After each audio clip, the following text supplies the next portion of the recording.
Megan Williams, or as known as Megan Nelms. Originally from San Diego, California, not Memphis, Tennessee. So that's why the mindset of Memphis is not ingrained in me. I was not born here. Praise. No offense. No harm, no foul if you were born here. When I was maybe like a couple of years old, my dad got stationed here. He was in the military. Navy. Captain. He was the captain of the base here in Millington. He had a lot of responsibility. He had to be captain of the ship. He made sure everybody was safe. He has a, what is that? Bronze star. I can't think of the name of it. I'll probably butcher it. But yeah, he has a bronze star for what all he did during the Gulf War.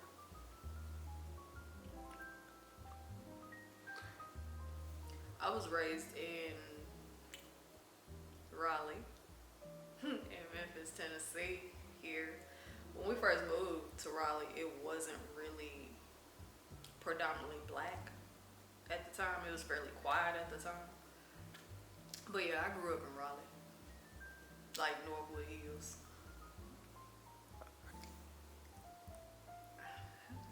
My upbringing as a child, it wasn't the best. I ain't had a best childhood. What a lot of people wouldn't know. Because a lot of people look at me now, what I have going now, what I do now, how I am now, and you would think that you know, some people would think that, oh, she couldn't have had a bad childhood. But when you get to know me, if you surpass to the point of where you're able to get to know me, because I'm very guarded at this point, you would realize that I've gone through a lot as a child. I went to elementary school. First, I started out at Oak. I failed first grade. What? We didn't know that. I failed first grade, so I ended up at Ellendale. Great school, great first grade teacher. And I went all the way to 5th grade. Then I went to Shadowlawn. Hot mess. Went to Shadowlawn, and then Bolton High School. I'm not even going to elaborate on Bolton, but just know it's a Shelby County school, and I would not send my child to that school because of the personal, you know, everybody had their own experience in high school. I just didn't have the best experience, and a lot of the dramas and stuff of high school I didn't really care for. It was just a lot of pettiness. So yeah, but I went to Bolton. It was only a handful of teachers that actually poured into me, and I still remember them teachers to this day. It's like, kind of like a good and a bad. You remember who you remember who treats you well, and you remember who treats you like crap. You kind of blot out the in between, the person that's in between. You kind of blot them out. They kind of just like whatever. But I remember the teachers that poured into me in high school that actually saw that, okay, she got to be going through something, because how you just go from this type of student to just not care. Like, you just don't care. You just like, whatever. You're just here. You're just existing.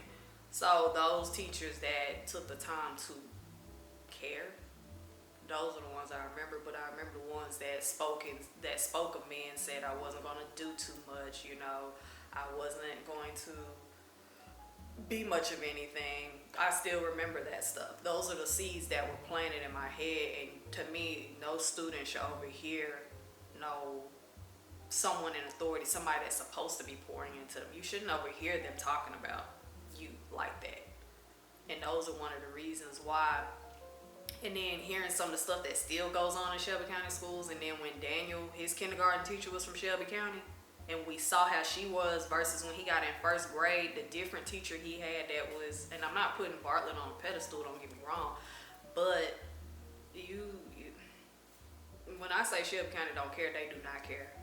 They can be mad at me for that. Y'all can say whatever, but Shelby County schools do not care. And I just pray for them because they didn't care when I was there, so I know they really don't care now. So do I think the stigmatism has changed, to answer your question? No, it's gotten worse. Because they didn't care then. They probably really don't care now. They probably smoke with the kids now. You know, I'm just saying, they didn't care then. They probably water the behavior of the kids is basically what I'm saying. They probably go back and forth cursing out kids, stuff like that. So, I started out at Southwest. Went to Southwest for quite some time. I got my associates, natural sciences. Then I transferred to lovely University of Memphis. Yay. Or not putting Memphis down, but their chemistry department is hard as hell. Like, it is hard as hell. Like, I actually have hair still. Like, that's amazing. Like, I was stressed, and to be one of, no offense, to be one of the blacks graduating with a chemistry degree from Memphis was like a proud thing too, which was what the reason my dad was so proud. Because for one, he's like, one of my kids is getting a degree. Two, it's like, I ain't just, no, I'm not saying all degrees matter. All degrees matter, but for him, he had a biology degree. So when I said I want to study science, he was thinking biology, but when I was like, no, I want to do chemistry, he's like, sure about that? So he was like, I wasn't good in chemistry, not saying you won't be, but it is harder.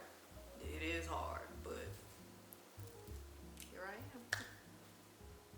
Chemistry with a concentration in biological sciences.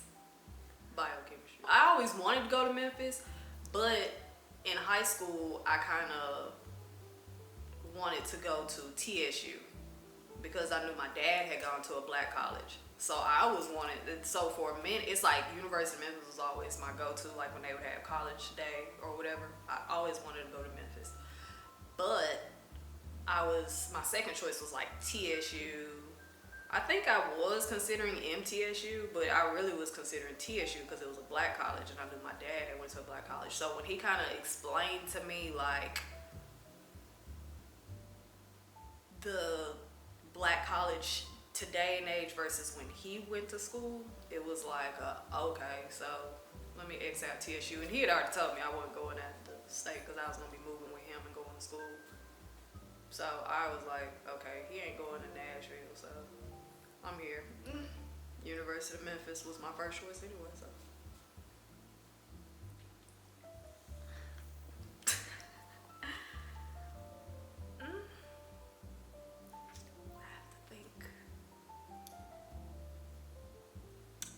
I was a goofy child, very goofy. I loved laughing.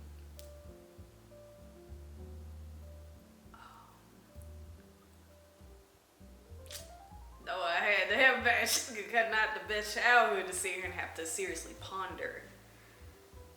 Before my dad left the house or when he was in the house? I mean, when he left the house. Which one? Before. Before was Saturday mornings.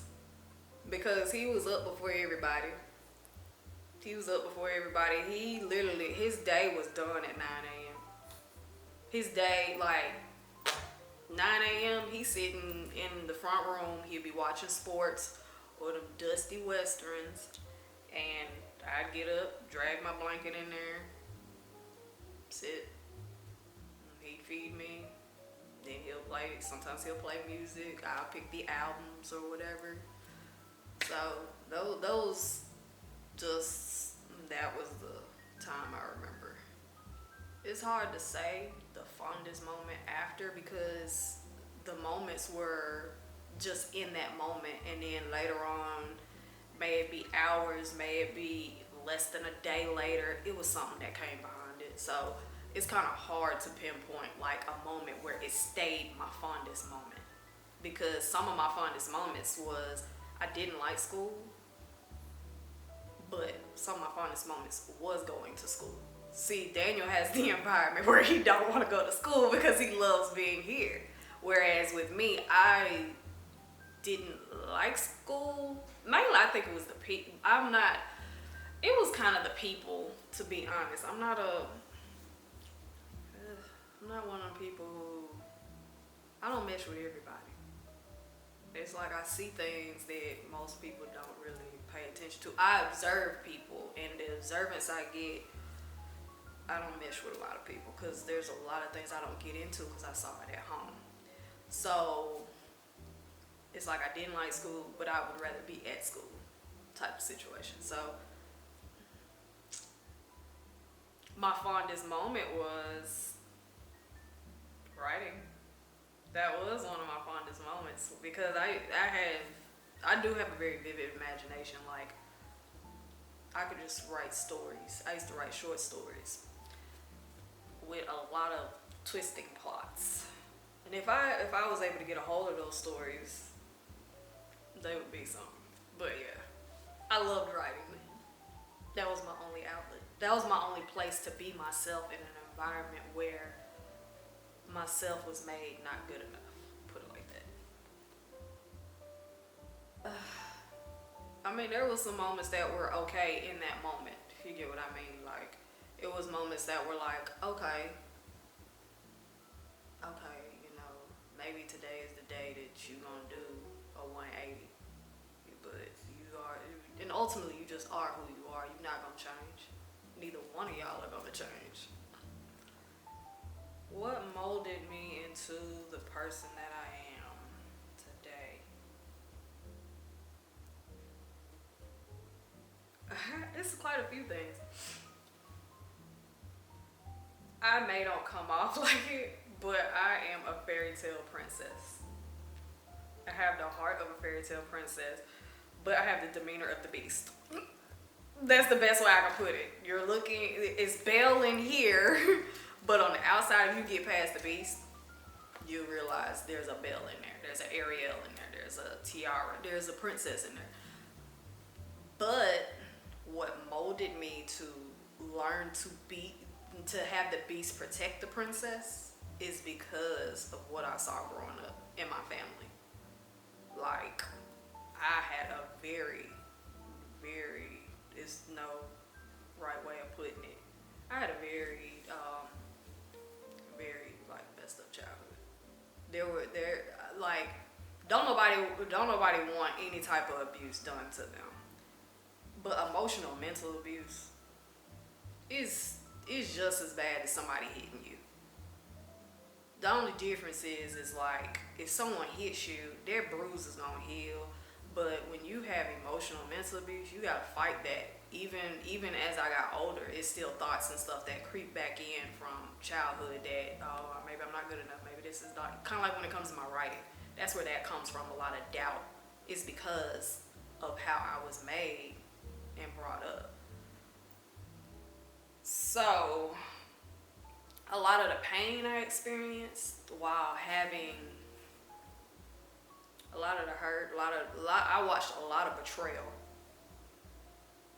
Even betrayal as I got older, just from friendships, relationships, stuff like that. I guess kind of like having an open mind, because there was stuff that, like, growing up, I would see, done in the household, and I'm looking like, what? Like, who would think that? Like, why is that okay? So that's some of the reason why to go a little off topic, that's some of the reason why when people be like, oh, they're just a kid, that's an even more bigger reason to get onto them, because that kid is going to grow up to be an adult. The same kid I was that questioned everything, that was like, wait a minute, that can't be right. But I'm watching my other sibling kind of go along with it and not standing their ground, and I'm like, you're okay with that? Like, you're okay with going along. You know this person wrong as hell, but you're going along with it. They would do certain things, and I'm just like questioning, like, what? So that kind of molded me into always thinking, but it also kind of helped me in the aspect of not to go along with everything that is being said. Not to, like, I watched a lot of lying, a lot of manipulation, a lot of stuff like that. So that's another thing that I know with the women race, they're very good at. Very good at that. That sometimes is I feel like it's one of the hindrance with my female to female relationships, friendships, like, you know, creating friendships and stuff. I feel like that's one of the biggest things, because I don't mesh well with the typical, I'm gonna say the typical female mentality. I don't mesh well with that. Why? Because I saw it a lot growing up, and I questioned it. It wasn't right. Like, women will use, when they are angry, turn vindictive, turn very vindictive. They're gonna make you pay. They're gonna make your life a living hell, and the whole time the child is sitting here like, I'm still here. This is still my father. I still love my father. That's still me. But you're pouring hate into me towards him because it's your hate. And I have nothing to do with that. But you're, in a sense, trying to make me hate this man the same way you do. And it's like, you don't want, but here's the thing. You don't want me hating you for what I'm watching you do. I'm watching you lie. I'm watching you manipulate. I'm watching you do all this hell to this one person. And you've done it to others too, like your family members and stuff. A lot of them don't want to admit it, but you've done a lot of stuff, even to the friend. Like, you've done a lot of stuff to people, and mentally you're non-accountable. So seeing stuff like that growing up made me like, I'm not gonna say it made me expand my mind, but it also is the reason why I study sociology and psychology too. Because in my mind, I'm like, this cannot be a normal way of thinking. But in the midst of me questioning you about what you're doing, you're making me seem like I'm the one that's crazy. That's a really good narcissist.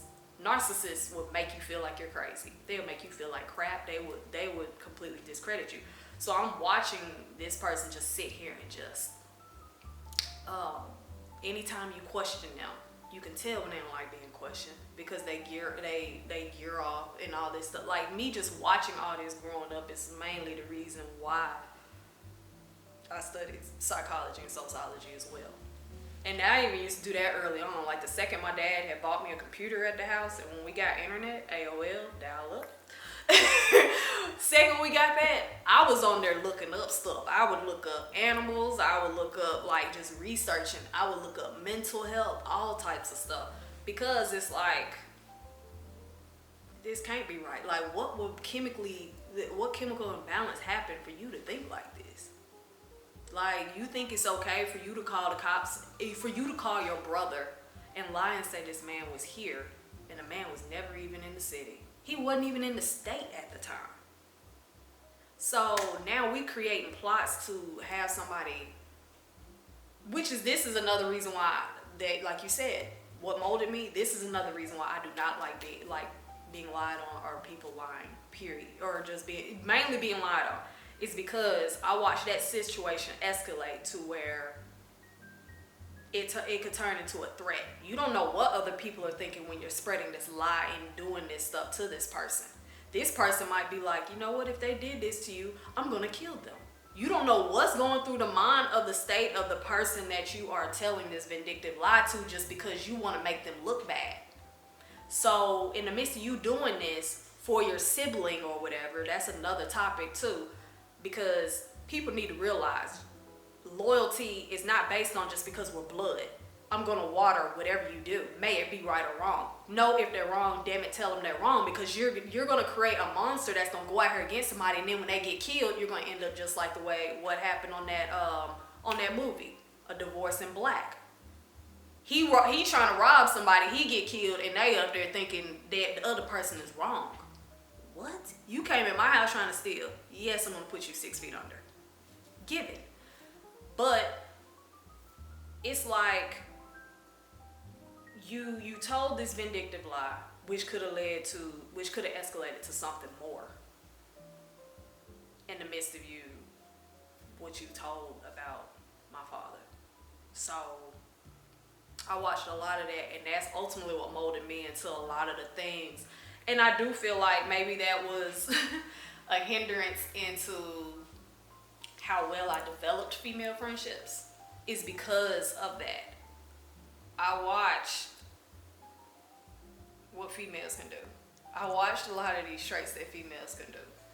And it's kind of like, and no, don't get me wrong, I'm not saying men are perfect either. Men, I mean, no sex is perfect, but I'm just speaking as a woman. I'm being accountable for the fact of what I have seen women do. And what I have seen women do is do some vindictive stuff. When we get pissed, I'm not like that. Me personally, I will get pissed. I mean, but I'm not fixing to make your life hell for that reason. And I watch people make hell. And that's why a lot of the stuff I don't deal with. And that has molded me into kind of who I am. Like, and that's some of the reason why too, what a lot of people don't realize is I'm more of a person. I'm more of a person that if I can't talk to you deeply, if I can't connect to you deeply, I made a mistake of connecting with people that weren't as deep or as in depth. If you cannot be honest with me, I'm open book. I don't mind telling somebody like what I've gone through. But if I develop in order for me to develop some type of friendship or some type of relationship towards somebody, friendships are relationships, you have to leave your mask at the door. Because if I'm going to sit here and be an open book, I need you to be an open book too. Because at that point, from what I have learned and experienced, you're just plotting to make me one day look like a bad person. So anybody I deal with, you got to be able to have deep conversations. And that's something I realized in my past friendships I wasn't getting. Like, it's like putting sprinkles on top of crap. Like, I couldn't really show you who I really were like that. And when I did, it didn't go nowhere. I would like to say it's been quite a few. It's like I don't want to say like, oh yeah, I'm mentally strong, but that goes into defining what mentally strong is. I would say I have kept myself from generational curses of mental health because it seems to run heavier on one side of my family. But it seems like that's what I've done even beforehand, but I'm really focused on it now, but just continuing breaking that mental barrier. You know, that's why like Daniel being a picky eater, that irks my whole inner being, is because I've watched someone who legit they're grown now, like old, and they still eat the same stuff. You've never tried fish. You've never tried certain foods, but you claim that you don't like them, where you have allergies to them and this and that. It's really all, you just never tried it. Whereas my dad pushed the whole instilling of try something at least once. So me, I at least would try something twice. Sometimes a third time. Depends on it. Now Firebirds, we just know. Firebirds messed me up several times. When I was in college, we went to Firebirds. It didn't sit right, and I had a salad. Went there some years ago when coworker's birthday. Did not sit right. Went there again. It's over for. Firebirds, no. Do not invite me nowhere to Firebirds. Just gonna put that out there. Because I'm not coming. I'm not coming. But, like, I would at least try something a couple of times before I just rule it out and be like, I don't like it. I used to not like olives. I didn't like mushrooms. guess what I eat now? I may not like a lot of them. Don't get me wrong, I don't like a lot of black olives. I don't like a lot of them, but I will eat them now. I will eat mushrooms, except when they all dried up. They have a weird consistency, sorry. But the goal is I would eat them now. Back then, I would kind of like, oh my God, I have mushrooms. So it's a matter of that's something is like mentally, like what I saw growing up, realizing that even as a child, I was counteracting what would have been a pass down to my child. And that's why I be on him, because I don't want you to be closed-minded like that. Like, you barely want to try anything new. You want a cycle of the same things, but you can't do that. You can't try it at least. So, yeah, that's my biggest thing, is breaking any type of generational, mental, anything. Who am I? No, I don't think I really have. I've given bits and pieces, which is basically what I've given to people over the years. The second, when I start opening up being who I am to a person, they reject it. Because they've already clinged to whatever their perception were of me. Like, if you met me at a good time, you're not going to be willing to sit there with me when my bad time. And that's what I've experienced. And to be honest, I'm really a goofy person. Love to laugh. When I'm in my head, one of the things I like watching is cartoons. Go watch some cartoons. I used to watch cartoons a lot in college. It used to keep me calm while studying. But I'm really a goofy person. Love laughing. Not many people know, but I do like dancing. I like moving my body. You're stiff, but we're not gonna.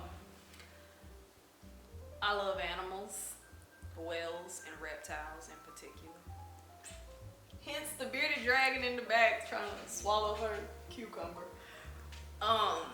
Still want a snake, still getting a snake eventually. Yeah, I love learning different things. I love different cultures too. Like, it's something about, like, kind of like my dad when he was in the military. I would have loved to have been there in that time frame. And he used to talk about that too, because me, I would have had all these 15 languages I want to learn. Yes, there's 15 of them.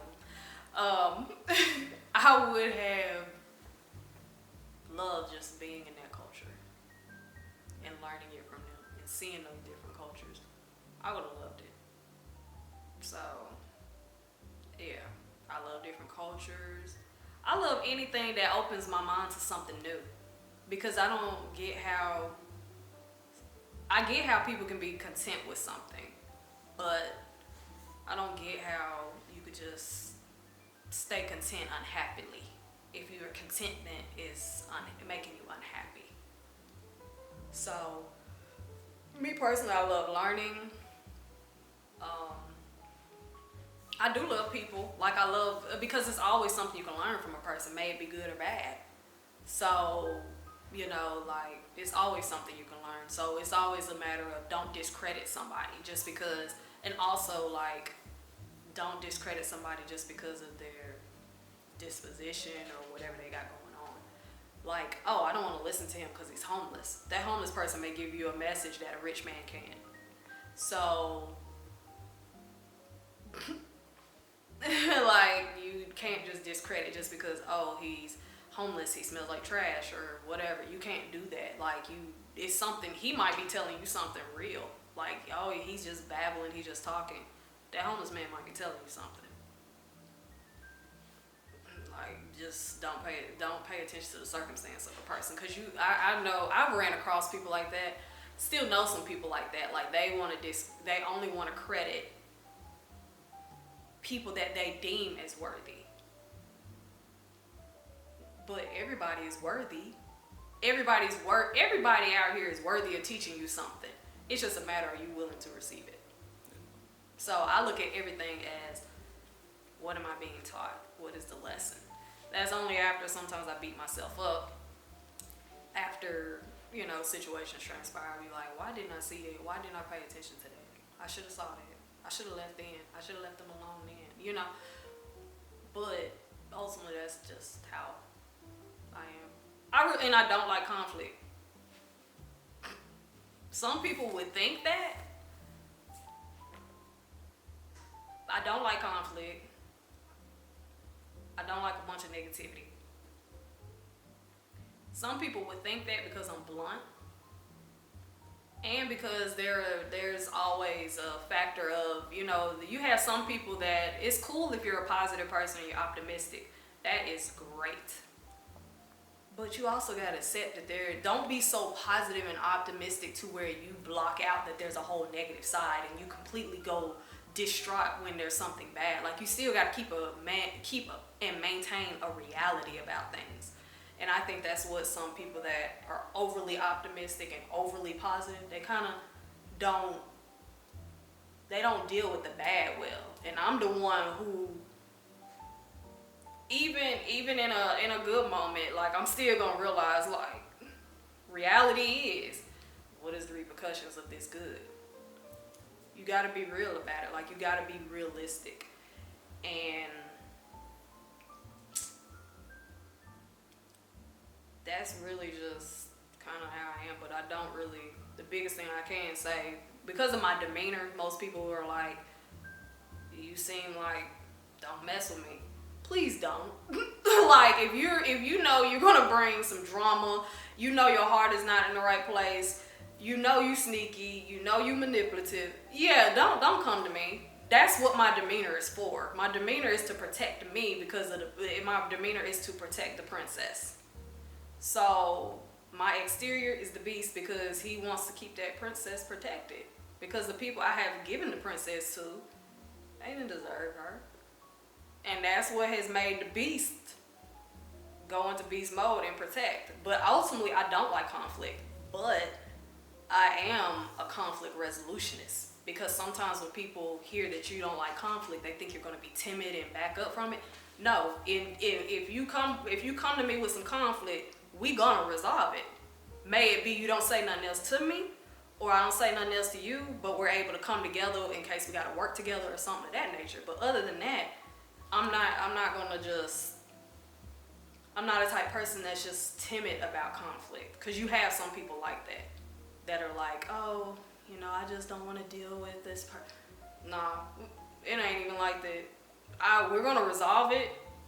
At the end of the day, I don't like you, you don't like me. I can love you from afar as a person. I don't want nothing bad to happen to you. But at the same time, we gotta work on this project. Let's get this done. That's how I look at it. That's me with conflict. I don't like conflict. I'll just stop dealing with you to avoid conflict. But if conflict arises and comes, okay, we're gonna handle this. So, but ultimately, I don't like it. I saw too much conflict growing up from lies. So, yeah.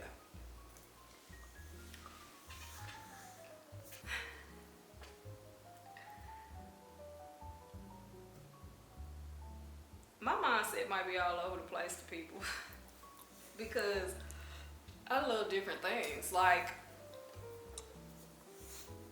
there are layers to me, and I admit that I have layers. Like, the way I look, the way I might come off, most people be like, kind of like it was one time a person that was like, oh my God, I can't believe that you like that. You don't seem like, it was somebody, I can't remember, that was like, I can't believe you would like snakes. And I'm like, I prefer them over y'all sometimes. Like, I know it's a snake. I'm still trying to figure out what you are. So, I love, like, if a person can be blunt with me and be real with me, I'm okay. Because that's what I want to be to you. And me, I'm fairly open-minded. I like learning. I like knowing different things. That's why I like people that just kind of keep their mind in this box. You don't want to change. You want to be insane for the rest of your life. Me, I gotta get out of the box. I do not like being in a box. I'm claustrophobic anyway. I can't be in no closet. Like, no. I barely can even be in our closet for long. With the door closed, and that's a pretty mid-sized closet. No, I don't like being in an enclosed place I like a open-minded. I'm open-minded, and something that irks me with people, and I notice this with a lot of older people, you know too. You tend to think your experiences are the way it happened with you, the way it was done with you. That's it. That's the only way you foresee it. I've had experience that happened to me that I still was kind of like, okay, even if someone else that's going through it, I would tell them what I went through, but I would give them a different perspective, like an open mind. Why? Because journaling, writing, growing up, I used to do that. Sometimes I would write about my problem from the perspective of someone else in that situation. That's what kept me having compassion for my family, my siblings. It's for that reason. It's because I'm trying to look at it from the fact of, well, this was kind of passed down to you. You still can break it because you're grown as hell now.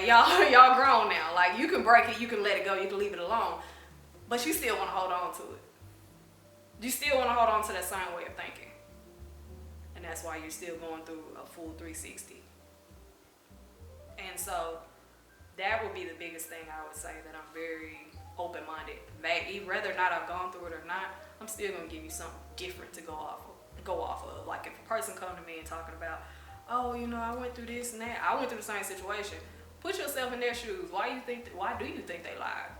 And sometimes some people don't like that. They be like, why you ask so many questions? I'm trying to get you to think differently about your situation, because when you come in a situation zoned in on just your perspective only, which is cool, but as you go through your healing, you got to start looking differently. Because if not, you're going to end up like I did in some situations where I did. Well, it's kind of different because they did a lot of stuff. But you could end up hating that person, and you could be holding on to something that wasn't even intended the way that it was intended. Like, you might be like, oh, they lied, they was a manipulator, they didn't spend time with me. Whole time they didn't spend time with you is because they was trying to work and provide for a family. So if you didn't know that, you're liable to sometimes put stuff in your head as a perception and think like, well, maybe they don't like me, maybe this. But did you talk to them? Did you ask them? What if they're going through something?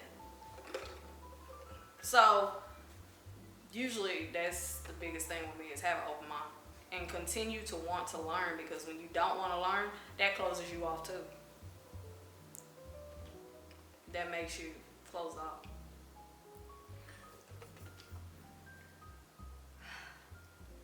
Is a little bald black man who is a captain. I remember it was one of those Saturday mornings. He was sitting there writing, and he always used to write out his to-do list, whatever he had to do. And I probably was annoying him. But he gave me a pad, and he gave me a pen, and it was a fountain pen. And he kind of coached me through writing, and that's the first encounter I had with a fountain pen. But he's the one who had got me writing. It may have been for me to stop doing what I was doing, but yeah, he had got me writing. I love all pens. I don't discriminate. You've seen my collection of regular pens, pencils, everything. I don't discriminate. I do have favorites, but my heart, like, the pens that I love are fountain pens. Love them. That's a pen, unless you buy the disposable ones, which I have a whole bag full of disposable fountain pens. I don't really use them. I don't. They don't have that same feel. Like, you just might as well be like an ink gel pen or a liquid gel pen. It doesn't feel the same. I get what they're doing. I mean, it's an introduction, but I love, like, no. I like the real ones. The real ones you can keep for life. Like, yeah. As long as you got ink, you can ink them up. I have touched over 1 million pens. Now that's an accomplishment. I've written with a lot of pens. That's why when I run across a pen, maybe on Amazon or something, that I have never seen or never written with, it's like, oh, I gotta order it. Because I've never written with that one. And that's led me, even in college and stuff, it's led me to I've always loved pens. Ever since I was little. It's always been that. So it's been over 1 million pens. Over 1 million. Well, I thought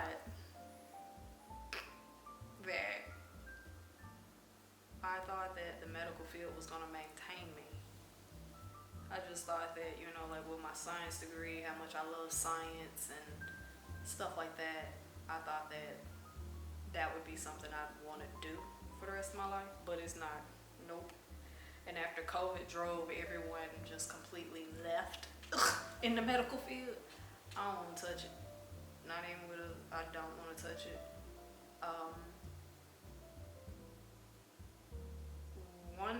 What I really want to do is help people.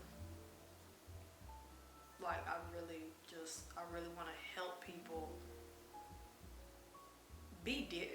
realize we're all here, and kind of help them to desensitize themselves to everything that society says. Like I said, I studied psychology and sociology minor. I got minors in those, but that stuff I had been looking up since I was a child. So it's like society has created what they feel is the social norm. Just like that video we saw the other day of the guy talking about, who was it? I think it was Michael Todd talking about why men are out here suffering. Because as boys, you tell them they can't cry. You telling them all this stuff, and that's actually true. One thing with Daniel, I make sure he allow himself to feel what he feel. I might joke with him, and sometimes I'm not joking. I'm like, you'll get out your feelings, but I'm letting you feel it. You'll eventually get out of it. For him to kind of see that feelings, that's what they are. Feel them, and then 5-10 minutes later, he's up back playing. He's out of his feelings. That's embracing the fact that, okay, you don't want to be bothered right now. You're feeling what you're feeling. I'm gonna let you feel what you're gonna feel. And that's the problem with society. You have people that like to mask a lot of different things. They're masking inner childs that were never healed. And then here you are trying to save other kids, but you never saved your own inner child. So how are you gonna save something that you didn't even save in yourself? That's like feeding a vulture a dead body. Vultures love things that are dead. That's what you're doing. You're basically feeding your child death. And in the midst of feeding them that, because you haven't healed your inner child, you basically killed your inner child, so here you are feeding them something that's dead in you. So that's what it's like. It's like feeding a baby vulture. That's kind of good, but that's how I think. It's a good one. Like, you can't just, like, society has put a lot of stipulations, and I think that has led to people defining what normal is. And I think that's why a lot of people are starting to mask who and what they are. I know I have done it too. I know I've masked myself around people that I was unsure of. You know, when I open up and start showing a person the princess, how they react to it determines if I'm going to let Belle put her gown on and dance if I'm gonna let the Little Mermaid do what she do. But a lot of times it get rejected. Why? Because sometimes it's typical female mentalities, as I call them. You know, the whole, you know, females be jealous of other females and all this other stuff, and it's like you're missing the whole person by doing that. And it's like that's ultimately what I want to do, is help people to realize the alien in them. Like, realize, like, yo, that alien, you don't have to keep masking him. And the reason why you're so unhappy is because you're constantly out here in society psychologically putting on a mask that isn't really who you are. So they go together, and that's something I saw early on in those two. I'm actually surprised I didn't full-fledged major in psychology and sociology, because I had been looking them up since I was like 7, 8 years old. So serious, like looking up just different things, like what causes this, what cycle, like I had always been looking them up. So I'm surprised I didn't, but I know why I minored in those, because science has always been like a love. Like chemically what's going on in your body. It's a whole chemical reaction going on. And yeah, that's something I want to do, is help people to get and think differently about their inner alien, because a lot of people done murdered off their alien and they just out here blending with society when they're meant to stand out. You out here just looking just like society, when the whole time you meant for society to follow you.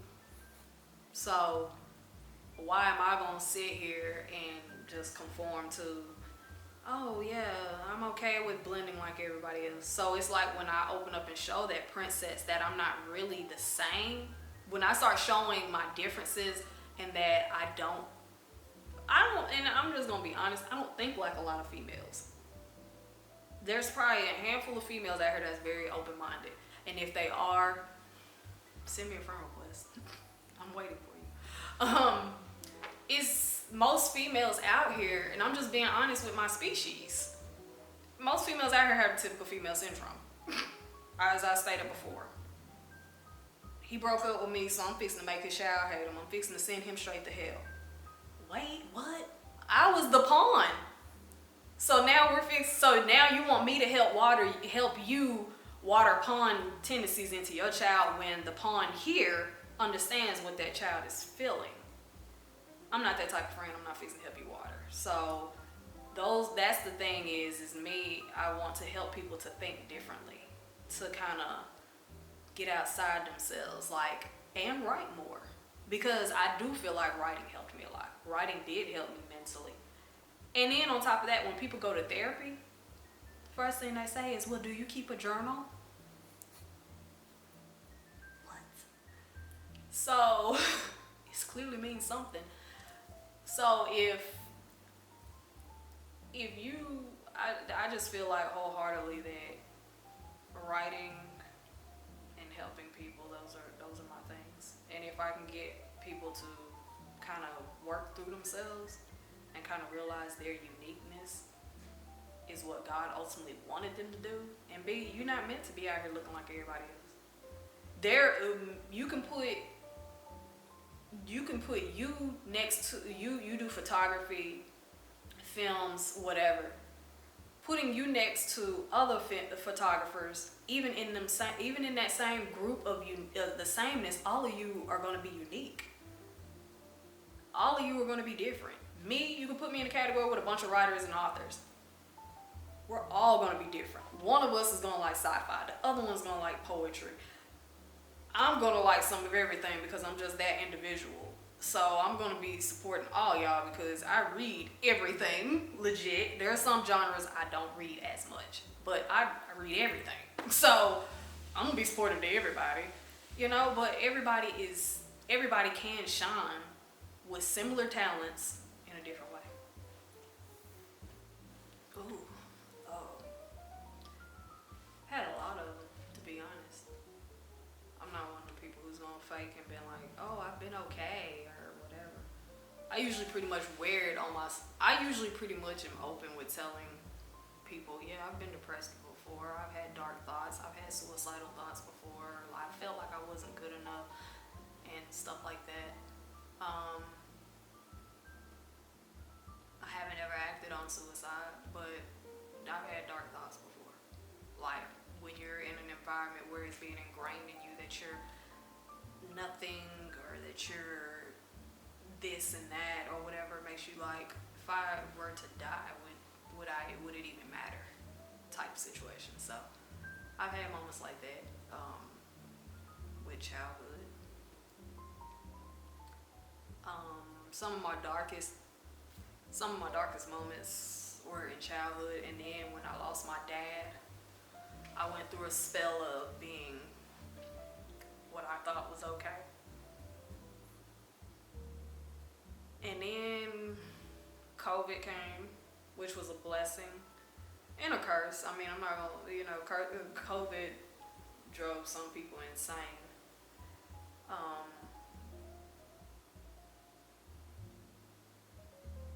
And I don't know what was in that vaccine, because it made people mentally just lose themselves. And I'm just being honest and I'm putting that out there. You can hate me for it, whatever. But that vaccine made some of y'all kind of real, like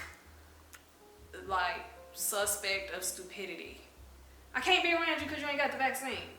What? Okay. Oh, okay. So,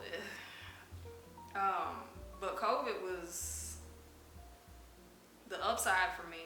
Like they say, with every bad, there's good. And kudos to y'all that didn't think that just because you had the vaccine, you was better than a non-vaccinated person and you deserve to live versus let them die. Thank you.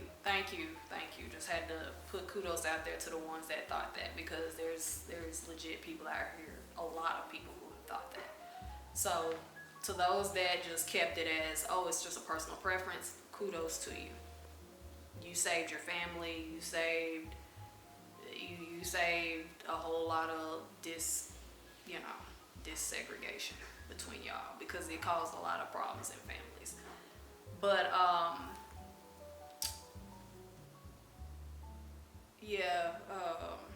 it was actually a blessing for me, because that was when COVID happened, is when I started feeling my darkness. It was right when Daniel was diagnosed with type 1 diabetes. And like the darkness just slowly started creeping in. It's like I knew I was starting to feel it. It's like I was feeling it. It's like, okay, wait a minute. Like okay, I'm feeling something that I haven't felt in a long time, but I'm starting to feel like some darkness again. So it crept in, and then eventually it started just coming in like a ton of bricks. As COVID happened, at this point you don't be around people, stuff was shutting down. So when people talk about, oh man, COVID, I miss being around my friends and this and that. COVID showed me who my friends really were, because I was going through my darkest moments. And then when we came out of COVID, everything kind of, picked back up. But I didn't have time to see and piece together, like, this ain't it. What I've been doing ain't been working. Like, it ain't been working. I'm questioning these people, the people I done been around, the people I done this and that or whatever. So as I started, like a banana, you can't. Who eats the actual yellow part? If you do, bless it.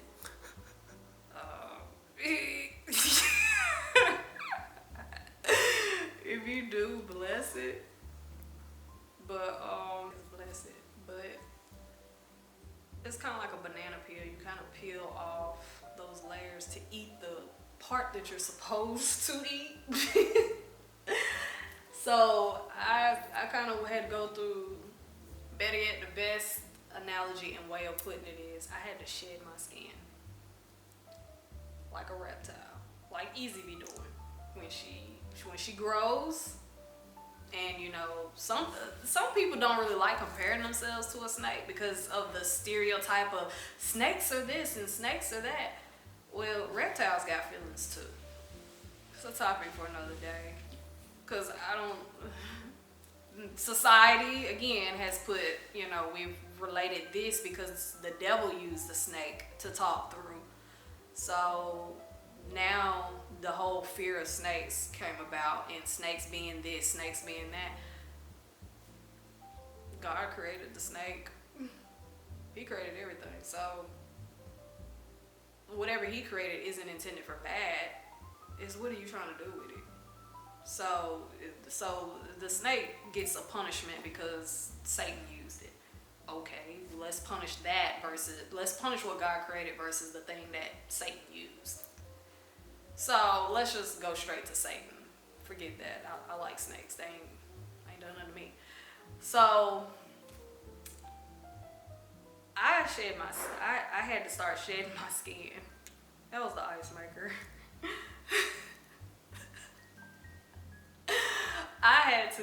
With COVID, I had to shed my skin.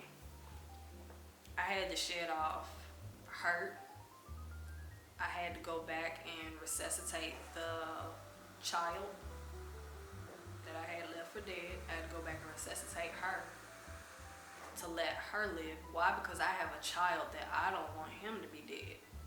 You know what I'm saying? I don't want him to be spiritually and his soul to be dead because I done passed on the unhealed child to me. Because that unhealed child does come out through that. That's the reason we experience. That's the reason why you think in therapy when you go to therapy. Maybe I should have been a therapist. But why do you think in therapy sessions they ask what your childhood was like? What behaviors? What is your family's medical history? Why do you think they ask those things? Them things matter for a reason. And they matter because I put it as this. You got to see if that child is still alive, or if you got to see is that child living, or if they're dead and their spirit is living and it's haunting you. When that spirit haunts you, it's because when that inner dead child is haunting you, it's because you're basically trying to keep it dead, and they're meant to live. You're always supposed to be a kid at heart, as they say. You don't let the child just die. So that's why that was something I had to deal with too. I had to realize and go back to, why am I so angry? Why am I angry at this point? Why this? Why that? I was angry then too. I didn't ever, that angry child came out when her dad died, because this time my dad isn't coming back. He was trying to be killed out of my life then. But now this time he's gone for real. He's gone. He's not coming back. So 2 different, but yet still 2 deaths. So that little girl came back. Instead of me killing her off and continuing, instead of killing her off and just ignoring her, and then she starts coming out in my actions and stuff, how did I start dealing with it? Megan started retreating to herself more, because I know if I'm angry, I'm gonna take that out on somebody else. Unlike other people who sit and be like, oh, they go and they go to work, they're unhappy, they snapping on everybody, employees and all this stuff, because they got something going on internally. That's your inner child. That's that inner child you haven't dealt with, and it's starting to haunt your adulthood because you didn't let them live. So I started realizing, okay, I'm gonna revive her. I'm gonna let her live. I'm gonna revive her, and I'm gonna let her live, and I'm gonna heal her. Because if I don't heal her, she's gonna keep haunting me, and then I'm gonna pass that same haunted spirit down to my son. I don't want that. So let me heal this inner child. And that's ultimately what I would strive to to like help others do is to realize like your behavior is majority because some part of you as an inner child wasn't healed. It was left for dead. So it's either up to, and then being that you're an adult now, you have to heal it. You can't rely on the other person that hurt you to heal it. You have to heal it at this point. I had to go and coddle that little girl. I'm the one who had to go and be a mother to that little girl. Whereas, could I have gone and been like, to the main person that hurt me and been like, Mom, can you heal my inner little girl? That's just like giving a gun back to a person that has just shot up a whole school. What? That's just like letting them go free. And then you give them a gun. And we're going to walk you through the school around little kids again. What? Don't do that. Like, that's the biggest thing I had to realize too. You cannot expect the person that broke you to heal you. They broke you once. They liable to do it again. Not saying you don't forgive them, you forgive them. But you can't give them another opportunity. You have to take the initiative to heal yourself. And that's something I would like helping people to do, is to heal them, is to like do their part. If they, and something that a lot of people do, they feel like going to therapy. I'm not opposed to therapy. You just got to do your part. Therapy is going to be pointless. You wasting your therapist's time if you aren't willing to do the work. I know someone who's gone to therapy for situations and they still the same. What is the point? What are you doing? What are you doing? You're wasting your therapist's time. She could be actually using that time slot to help somebody who's willing to put in the work.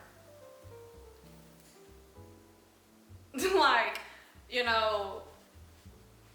so in the midst, like,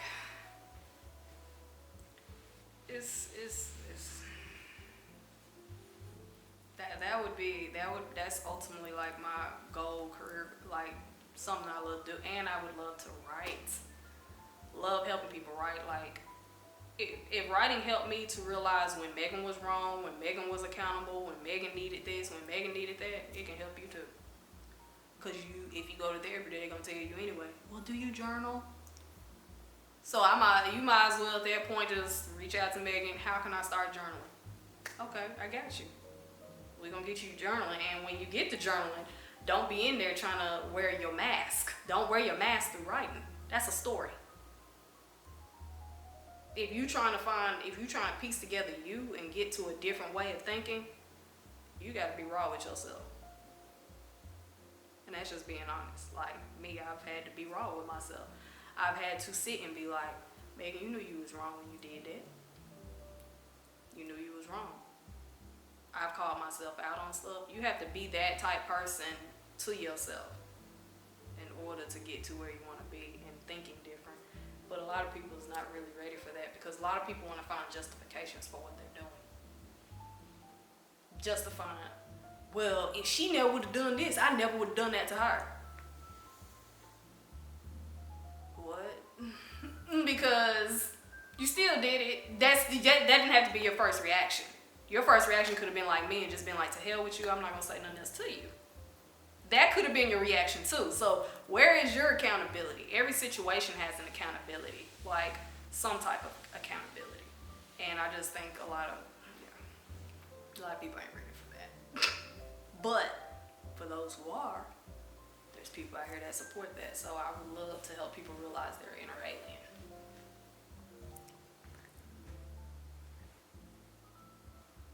Well, Meg.A., the Dark Alien writer, as you know, I came up with that name more than almost 5 years ago. Because I remember that was when CK's coffee shop, right by the University of Memphis. We had gone there. And I remember writing out a bunch of brand names and names that I wouldn't mind expanding on. And then I came up with that. That came from, my dad called me Meg.A. So, like Meg.A. Many people thought that when he'd be like Meg.A., they thought it was because my middle name is Ashley. It didn't stand for Ashley, it stood for Alien. Because my dad used to be like, he used to jokingly call me Alien. And he used to talk about how different I were and stuff like that. So he called me Alien. So if I took ownership of that name and embraced it. A lot of people don't be wanting to embrace something that really makes you kind of unique. So, and him dying when he passed, it's like I started realizing you are very different.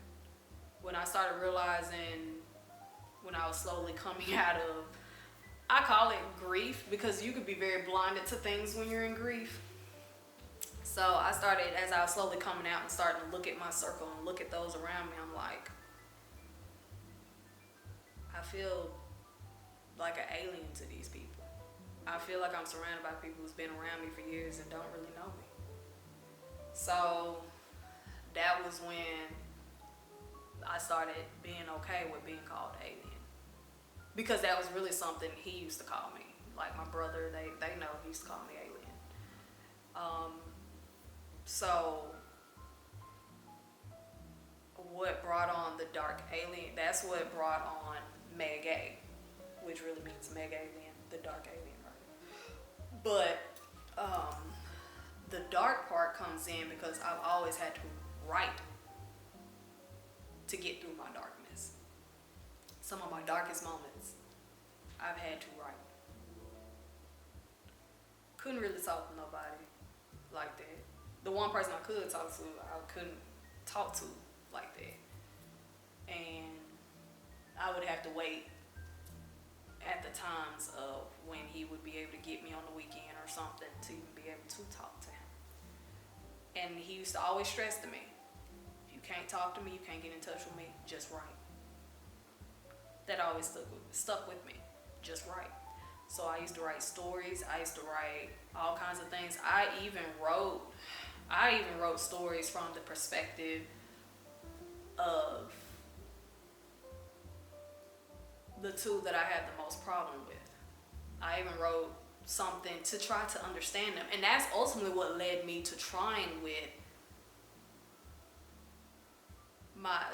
so hard with my siblings. It's for that reason. Because me writing, that would be the writing part, that would be the open-minded part. I tried to understand from their perspective. I still don't. But I still tried because y'all are my siblings and I still looked at you as such. But I had to go back to what my dad said. Just because we related don't mean I'm supposed to rub your bad behavior.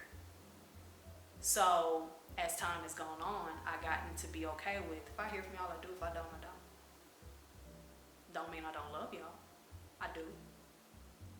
But at the same time, God can bring somebody along that would treat me more like a sibling than y'all ever have. So that's where the darkness came in. Like always having to write through my darkness and write to kind of piece together my mind. Like I've always used writing. Like I'm talking about pen to paper. Kudos to you if you can open up a tablet or a computer. That's not the same. It's not the same. Like pen to paper hits harder and it hits different. Why you think they say, do you journal? Pen to paper. So that's always been something that has been like my outlet, that has helped me through darkness, helped me through dark thoughts, helped me through the anger. Like, like I remember writing stories about, oh, I have a crush on this guy, and what if this, what if that, like a whole story about what has transpired from a different perspective or whatever the case might be. Like I've always kind of put light into the darkness, basically. But one thing that some people might not agree with, because people stress being the light. In order to be the light, you had to be dark.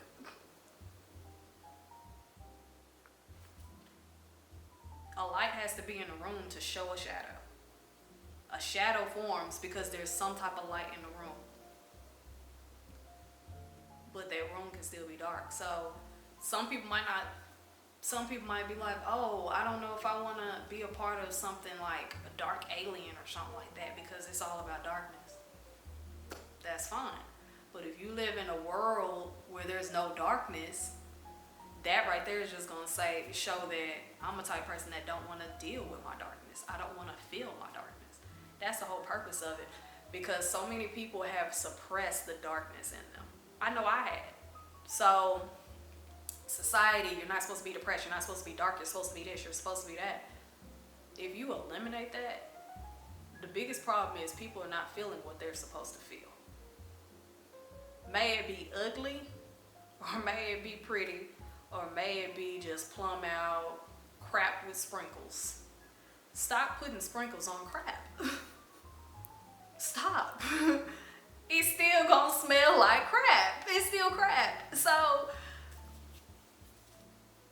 you just gotta, that's ultimately where the dark alien came from, is I have always allowed myself to feel what I need to feel. I've always given myself that time to feel it. And I do feel like that's a major, society is quick to label you. There are people who's out here labeled with bipolar, with different types of depressions and this and that. When in all actuality, they just need to talk to somebody that's gonna let them break a guitar, break a guitar, or punch a wall. You know, they just really need to talk to somebody that's gonna allow them to express themselves the way they do in that moment without saying they need medicine, they're bipolar, they're schizo, they're this, they're that, they're blah, blah, blah. There is a stereotype for everything. We don't put a name to everything, and it has made 90% of people scared to even express themselves or show themselves, just because I'm gonna be labeled as autistic, I'm gonna be labeled as this. You might not be autistic. You might not be. Like, seriously. Don't get me wrong, medically, I know there are some things that, you know, medically, yeah, a person can be autistic. Medically, a person can be schiz, bipolar, you know, the dissociative identity disorder. I know that there are things out there like that, but have they been given long enough? Have they been given an outlet that gives them something before they're smacked with that diagnosis? Before we smack them and put that spirit on them that, oh, you're bipolar. Have we taken them to a gun range? Have we taken them to what's that place where they had the axes where you can just break stuff? Have you taken them to a place like that and let them just willingly just go in? You can break whatever you want, you can do whatever, and they don't care. And just let them express themselves. Let them have fun with that. Have you done that before we just said that this person is bipolar as hell? So that's ultimately the goal of it, is to, or like the whole dark alien writer is, for one, for you to get to writing through your darkness, to actually understanding who you are and allowing yourself to feel, because society would drain your feelings plumb the hell out of you. Society would have you up here like, and to me, I feel like society makes people more depressed than what, and society is the one who drives depression. Because stereotype wise, you have people who's turning on a camera, having great lives on camera via photo. You should know this as a photographer, as a videographer, as all those things. You should know that. You've taken pictures of people that you knew were broken as hell. Am I right? Oh yeah. Okay. So, yeah. So that's really the goal of it. Some people might be like, "Oh, that's weird. That's stupid. Whatever." We're all weird in a good. We're all weird in a good way. What might be weird, you might need weird. You might need weird. You might need my weirdness. You might need somebody else's weirdness. You don't know, so that's really what drives the dark alien writer, is the fact that there are people out here, and I have been surrounded by people, because once I got on my really like, I can't keep doing this. I can't keep, what's going on, Megan? You lost your dad. You haven't been the same since. What are you doing? Look at what you're doing. What you doing ain't right. Once I started going down that path, and I'm like, wait a minute, hold up. Construction, which way do we go? Which way do we go? Do I go this way? Up that way leads me back to a 360. Do I go this way? This is gonna take me 180. I ain't trying to go back down this road, so let me take the 180. Because if I go 360, I'm gonna go right back in a circle. I'm gonna be okay for a minute, and then I'm gonna go right back down to hell. So that's ultimately, sum up what the dark alien is. Is basically you taking your darkness and you making light of it and shrinking it down and healing yourself, basically. So like I said, it's not, I'm speaking from experiences, things that has helped me, and hope that they help others. I'm not no licensed therapist. I'm just only giving what has worked. And there are some tactics that